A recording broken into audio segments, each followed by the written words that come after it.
শ্রদ্ধাকে বিয়ে করার জন্য ডক্টর নীরান বলল। এই কথা শুনে শ্রদ্ধা থাপ্পড় লাগিয়ে দিল ডক্টর নীরাকে।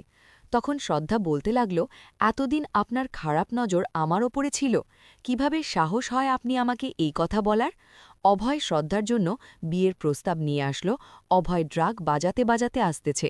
সেই সময় টিপাটি পরিবারের সবাই অভয়ের দিকে তাকিয়ে অবাক হয়ে যায়। তখন অভয়ের মা অভয়কে জিজ্ঞেস করে, ব্যাটা কি হয়েছে, তোমাকে এত খুশি দেখাচ্ছে কেন, আর ডাক পেলে কই। তখন অভয় বলতে লাগল, আমি ডক্টর নীরান সাথে শ্রদ্ধার বিয়ের প্রস্তাব নিয়ে আসলাম, সেই খুশিতে ডাক বাজাচ্ছি। এই কথা শুনে টিপাটি পরিবার সবাই রাগ হয়ে যায়। তখন ডাকটি কুণালের কাছে দিয়ে দেয় অভয়। কুণাল বলতে লাগল ডাক বাজানোর জন্য। তখন অভয় বলতেছে, শ্রদ্ধাকে শাদি মোবারক, বিয়ের জন্য প্রস্তুতি নাও।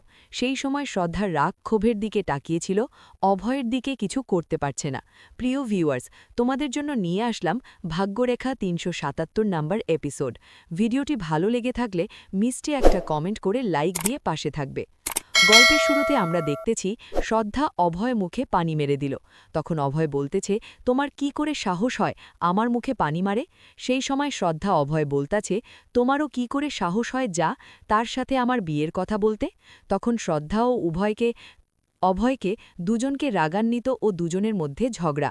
সেই সময় হঠাৎ করে অভয় টেবিলের উপর থেকে পানি নিয়ে অভয়ের মুখে মেরে দিল। তখন শ্রদ্ধা আবারও অভয়কে রাগ করে বলতেছে, আমি ছাড়ব না তোমাকে, এই বলে অভয়কে ধাওয়া দিল। তখন অভয় উপরে চলে আসলো। শ্রদ্ধা পিছন থেকে বলতেছে, অভয় তোমার ভুল জন্য আমার মুখে পানি দিলে, আমি তো তোমাকে ছাড়ব না। অভয়কে ধাওয়া দিতে যাবে, সেই সময় শ্রদ্ধা অভয়ের উপরে পড়ে গেল। তখন একটা রোম্যান্টিক সিন দেখাচ্ছে।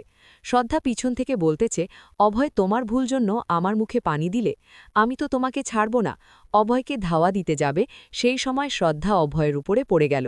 তখন একটা রোম্যান্টিক সিন দেখাচ্ছে। অভয় লজ্জা পেয়ে সেখান থেকে চলে গেল। সেই সময় শ্রদ্ধাকে দেখা যাচ্ছে সে বসে বসে কান্না করতেছে, আর অভয়ের কথা নিজেকে নিজে বলতেছে। কখনো কি অভয় আর সুস্থ হবে না। এ মাতারানী, তুমি আমাকে সাহায্য করো, অভয়কে তাড়াতাড়ি সুস্থ করে দাও। এই কথা বলে আবারও কান্নায় ভেঙে পড়ল শ্রদ্ধা। অন্যদিকে আমরা দেখতেছি অভয় তার শ্বশুরবাড়িতে গিয়ে শ্রদ্ধার মা ও বাবার সাথে কথা বলতেছে। অভয় শ্রদ্ধার মাকে বলতেছে, আন্টি আপনার মেয়ে শ্রদ্ধাকে এখনও কেন বিয়ে শাদী নেন নাই, এটা নিয়ে চিন্তা করেন। তখন শ্রদ্ধার বাবা বলল, আমরা কি করব, যখন শ্রদ্ধার মন চাবে বিয়ে শাদী করার জন্য তখন শ্রদ্ধা করবে, আমাদের তো এখানে কিছু করার নাই। সেই সময় শ্রদ্ধার মা অভয়কে বলল, ব্যাটা তুমি কি বলতে চাচ্ছ, একটু ক্লিয়ার করে বলো। তখন অভয় বলল, ডক্টর নীরান শ্রদ্ধা ওদেরকে ভালো মানাবে, সব দায়িত্ব টিপাটি পরিবার নিবে, ধুমধাম করে শাদী দিয়ে দেব। তখন শ্রদ্ধার মা সে নিজে মনে মনে বলতে লাগল, তোমার সাথে তো একবার শ্রদ্ধার বিয়ে হয়ে গেল, জানি তোমার এই সময় ব্রেন শর্ট হয়ে গেছে, বাট সব মেনে নিতে হবে। হঠাৎ করে শ্রদ্ধার বাবা বলতে লাগল, দেখো যেটা এটা শ্রদ্ধার জীবনের সিদ্ধান্ত, শ্রদ্ধাই নিবে, তুমি আমি ও ফায়সালা দিতে পারবো না। ভিউয়ার্স, আমরা এদিকে দেখতেছি ডক্টর নীরান শ্রদ্ধার সাথে কথা বলতেছে। শ্রদ্ধাকে বলতেছে, অভয়ের অবস্থা এত ভালো না, যতদিন যাচ্ছে ও ব্রেন শর্ট হয়ে যাচ্ছে। সেই সময় শ্রদ্ধা ভয় পেয়ে একটু ডিপ্রেশনে হয়ে গেল। ডক্টর নীরেন শ্রদ্ধাকে বলতেছে, অভয় ব্রেন ঠিক করতে হলে আপনি আমাকে মিথ্যে বিয়ে করতে হবে, হয়তোবা অভয়ের পুরনো স্মৃতিগুলো মনে পড়ে যাবে। অন্যদিকে আমরা দেখতেছি টিপাটি পরিবারের সবাই একসাথে বসে আছে। সেই সময় বরুণ ও কীর্তি বাসায় আসলো। কীর্তি বলতে লাগলো, এমন কি এমার্জেন্সি যেটা ফোনে বলতে পারল না, সবাইকে ডেকে আনলো, এখন দুদু কই। সেই সময় শ্রদ্ধা চলে আসলো।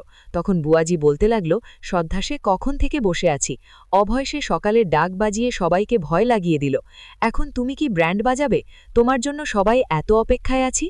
তখন শ্রদ্ধা বুয়াজিকে বলতে লাগল, আমি টিপাটি পরিবারের সবাইকে এখানে ডেকেছি, আমি আমার জীবনে অনেক বড় এক ফায়সালা নিছি। তখন বরুণের মা বলল, শ্রদ্ধা তুমি কি ফায়সালা নিছো বলো। শ্রদ্ধা বলল, আমি ডক্টর নীরানকে বিয়ে করব, এ ফায়সালা নিয়ে এসেছি। এই কথা শোনার পর টিপাটি পরিবার সবাই অবাক হয়ে গেল। এই কথা শুনে অভয় খুশিতে নাচতে লাগল। অভয় শ্রদ্ধাকে জিজ্ঞেস করল, তুমি সত্যি বলতেছ। তখন কুণাল বলল, জানি না শ্রদ্ধার মতে কি চলতেছে, অভয়কে একবার বিয়ে করে নিল শ্রদ্ধা, এখন ডক্টর নীরানকে আবার বিয়ে করার জন্য বলতেছে। কুণাল জানত না শ্রদ্ধা ডক্টর নীরানকে বিয়ের প্রস্তাব দিল। সেই সময় বুয়াজি বলতেছে, শ্রদ্ধা তুমি কি বলতেছ, তোমার মাথা ঠিক আছে, অভয়ের মাথা শর্ট হয়ে গেছে, তার সাথে তোমার মাথা শর্ট হয়ে গেছে। তখন অভয়ের মা শ্রদ্ধাকে বলতেছে, তুমি জানো অভয় এখন কোন অবস্থায় আছে, সে নতুন নতুন ভায়না বানায়, তুমিও কি এখন থেকে অভয়ের কথা শুনতেছ? তখন শ্রদ্ধা অভয়ের মাকে বলল, এটাই আমার সিদ্ধান্ত, আমি ডক্টর নিরানকেই বিয়ে করব। এই বলে শ্রদ্ধা সেখান থেকে চলে গেল। তার পিছন দিয়ে অভয়ও চলে গেল। অন্যদিকে দেখতেছি শ্রদ্ধা তার রুমে এসে আলমারি ড্রয়ার থেকে শ্রদ্ধার একটা হার নিয়ে কান্না করতেছে। পিছন থেকে হঠাৎ করে অভয় হাতে তালু দিয়ে ঢুকতেছে। তখন শ্রদ্ধাকে অভয় বলতেছে, বাহ, তুমি কি অ্যাক্টিং করলে। সেই সময় শ্রদ্ধা তার হাতটি বিছানাতে লুকিয়ে ফেলল আর অভয়কে বলল, তুমি কি চাচ্ছ? অভয় তখন শ্রদ্ধাকে বলল, কাল তুমি বিয়ের কথা শুনে আমার মুখে পানি মেরে দেবে, আজ তুমি নিজের থেকে বিয়ের জন্য রাজি হয়ে গেল। সেই সময় শ্রদ্ধা এক গ্লাস পানি আনল নিজে খাওয়ার জন্য। সেই সময় অভয় মনে করল তার মুখে আবার পানি মেলানোর জন্য নিয়ে আসলো। অন্যদিকে দেখতেছি ডক্টর নিরন টিপাটি বাড়িতে আসলো শ্রদ্ধাকে উইশ করার জন্য, শ্রদ্ধা বিয়ের প্রস্তুতি নেওয়ার জন্য। এই কথাগুলো অভয়কে ডক্টর নিরান বলতেছে। পিছন থেকে শুনে গেল শ্রদ্ধা, বুঝে গেল ওর অভয়কে ভুল ওষুধ খাইয়ে তার স্বার্থ হাসিল করার জন্য চেষ্টা করতেছে। শ্রদ্ধা কি পারবে ডাক্তার হাত থেকে বাঁচতে, নাকি বিয়ে করবে? দেখতে হলে চোখ রাখুন, সাবস্ক্রাইব করে পাশে থাকো।